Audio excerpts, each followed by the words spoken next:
Minnesota is known as a state of hockey for a reason. It's who we are. And thanks to programs like special hockey, blind hockey, and sled hockey, kids from all walks of life can play the game we all love. Max, sin like a wow.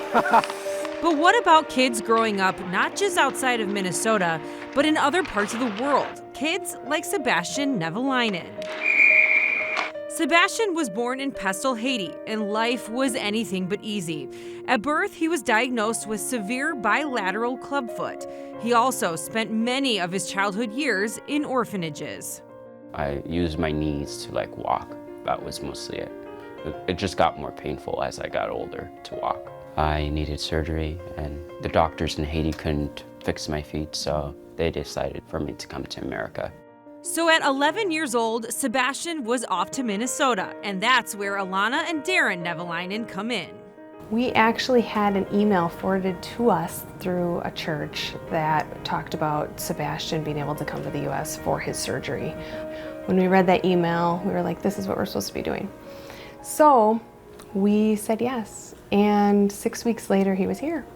So how does a kid from Haiti, where there is no hockey, and who quite honestly was still learning to walk on 2 feet, end up on the ice? I was at my last orphanage. There was a ripstick. It was a new toy that showed up at the orphanage, and I was like, what's this? And I noticed some of my friends were standing. I said, well, I can't stand. How can I use this?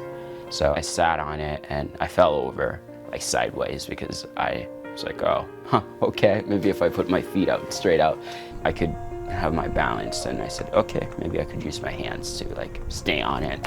Little did he know the tool he used to keep up with his friends would later set the wheels, or should I say blades, in motion after Alana and Darren happened to stumble upon his unique talent.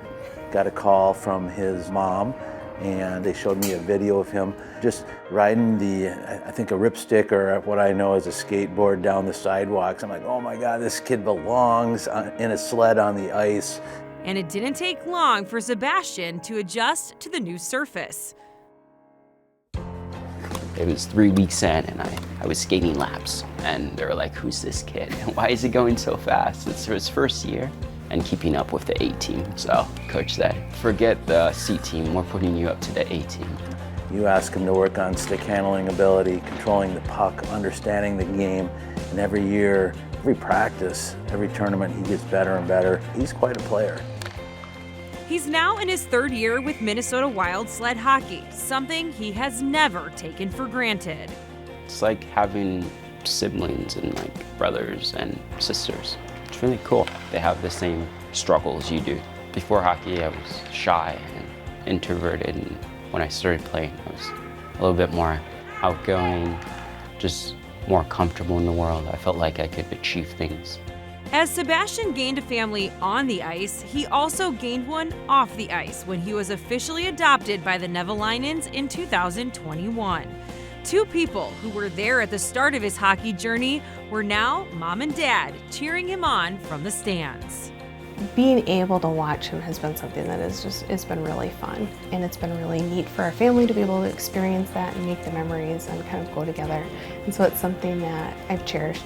You always want to find different opportunities to put in front of your kid. Certainly hockey has just been awesome in that it's really exciting to just see him put energy into it, and then it put energy back into him. For Sebastien, hockey isn't just a source of energy, it's a sense of freedom.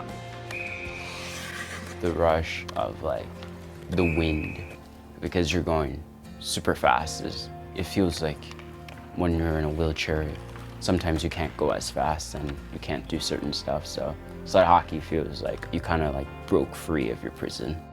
From wheelchairs and orphanages to hockey locker rooms and families. After a 19-year journey with so many obstacles, Sebastien is free. Free to call himself an athlete, a teammate, and an inspiration. Sebastien's just been a joy, and he's been the blessing in our lives, is the way we feel. And God has used countless people to take care of him over all of these phases. And to be that person for this long has been the best part of our life.